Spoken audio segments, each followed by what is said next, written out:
Alright, testing the fire alarm system here. This church we do has a voice evacuation system, so it's not like a loud horn like they normally are. This one's a little bit easier on the ears. Alright, she's active. Attention please, there has been a report of an emergency.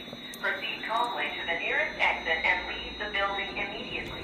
Do not use the elevator. Use stairwells where necessary. All handicapped occupants shall use the building's evacuation plan. We'll go ahead and go over here to test the other pull station that's over here. Do not use the elevator. Use stairwells where necessary.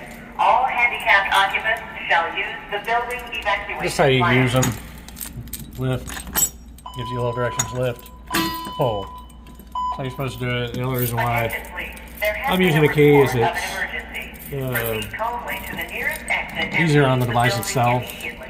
And I'm going to have to use the key anyways to reset it. It will stay in alarm until I reset the panel, but if that's left open, it'll just come directly back into alarm.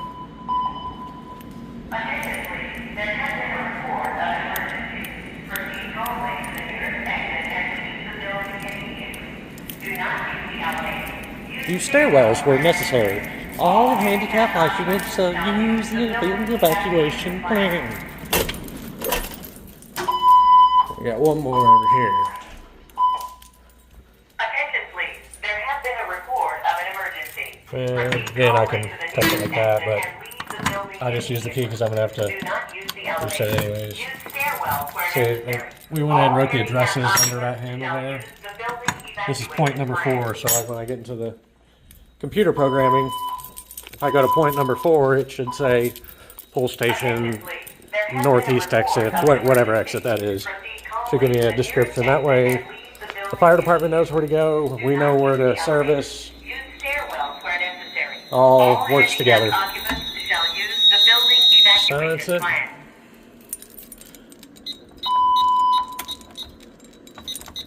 guess 1, 2, 3 forward. Alright, so check my alarms here. Got pull station main entry, which is point 1. Oh, number 1.